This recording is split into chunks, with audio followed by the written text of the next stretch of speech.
Davos world economic forum సమావేశంలో Telangana AI innovation hub టీఏఐహెచ్ ప్రారంభోత్సవ కార్యక్రమాన్ని ముఖ్యమంత్రి రేవంత్ రెడ్డి సమక్షంలో నిర్వహించారు. ఏఐ ఆవిష్కరణలను వేగవంతం చేయడానికి ప్రత్యేకంగా రూపొందించిన స్వతంత్ర సంస్థగా టీఏఐహెచ్ పనిచేస్తోందని, ఇది ప్రపంచంలోనే తొలి ఏఐ ప్రయోగ వేదికగా నిలుస్తుందని ప్రభుత్వం ఓ ప్రకటనలో వెల్లడించింది.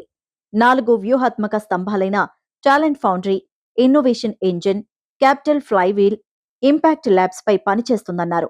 AI, quantum computing, chip design వంటి డీప్ టెక్ రంగాల్లో నూతన ఆవిష్కరణలకు చోదక శక్తిగా పనిచేసేలాగా టీఏఐహెచ్ ను రూపొందించారు. డీప్ టెక్ భవిష్యత్తుకు స్వాగతం పలికేలా తెలంగాణ ప్రభుత్వం అనుసరిస్తున్న ఇన్నోవేషన్ ఫస్ట్ దృక్పథాన్ని ఈ ప్రారంభ కార్యక్రమంలో ప్రదర్శించనున్నట్లు తెలిపారు. తెలంగాణ ఏఐ ఇన్నోవేషన్ హబ్ అధికారిక ప్రారంభ కార్యక్రమం ఈ నెల 20న సాయంత్రం 7 గంటల నుంచి 8:30 వరకు దావోస్ లో మౌంటైన్ ప్లాజా హోటల్లో జరగనుంది. 2.5 దశాబ్దాలుగా బృహన్ ముంబై మున్సిపల్ కార్పొరేషన్ బీఎంసీలో ఆధిపత్యం చెలాయించిన ఉద్ధవ్ నేతృత్వంలోని శివసేనకు ఈ ఎన్నికల్లో సత్తా చాటలేక అధికారాన్ని చేజిక్కించుకోలేకపోయింది.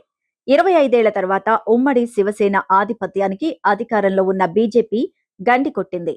శివసేనకు సొంతమన్నట్లుగా ఉన్న ఒక కీలక కార్పొరేషన్ ని బీజేపీ తన మిత్రులతో కలిసి గెలుచుకోవడం అంటే మహారాష్ట్ర రాజకీయాల్లో అతిపెద్ద రాజకీయ మలుపుగా చెప్తున్నారు. ఒక విధంగా చెప్పాలి అంటే 2024 అక్టోబర్లో జరిగిన అసెంబ్లీ ఎన్నికల్లో ఓటమి కంటే కూడా ఉద్ధవ్ ఠాక్రే నాయకత్వంలోని శివసేనకు ఇది అతిపెద్ద ఓటమి. ఉద్ధవ్ నేతృత్వంలోని శివసేనకు ముంబై మహానగరం కీలకమైంది. దశాబ్దాల క్రితం ఇక్కడే బాల్ ఠాక్రే సారథ్యంలో శివసేన ఆవిర్భవించింది. అనంతరం దేశ ఆర్థిక రాజధానిపై వారి హవానే కొనసాగింది. అయితే తాజా ఎన్నికల్లో ఉద్ధవ్ ఠాక్రేకు ఆయన సోదరుడు రాజ్ అండగా నిలిచినా కూడా విజయం అందుకోలేక చతికిల పడింది. దీనికి ఉద్ధవ్ వైఖరి కారణమని అంటున్నారు. బాల్ ఠాక్రే ఉన్న సమయంలో భాజపాతో సత్సంబంధాలు ఉండేవి. ఉద్ధవ్ పగ్గాలు చేపట్టిన అనంతరం రెండు పక్షాల మధ్య విభేదాలు ఏర్పడ్డాయి.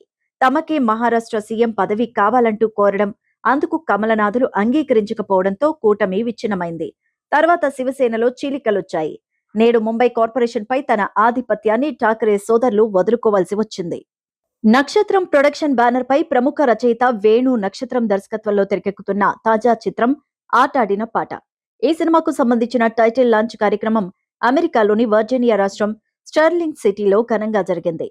కార్యక్రమంలో అమెరికా తెలుగు సంఘం అధ్యక్షులు జయంత్ చల్లా తన సతీమణి కవిత చల్లాతో కలిసి టైటిల్ ను అధికారికంగా లాంచ్ చేయగా, టాలీవుడ్ నిర్మాత, ప్రముఖ న్యాయవాది నాగేశ్వరరావు పూజారి ఫస్ట్ లుక్ పోస్టర్ ను ఆవిష్కరించారు. ఈ వేడుకకు పెద్ద సంఖ్యలో ఎన్ఆర్ఐలు హాజరై చిత్ర బృందానికి శుభాకాంక్షలు తెలిపారు.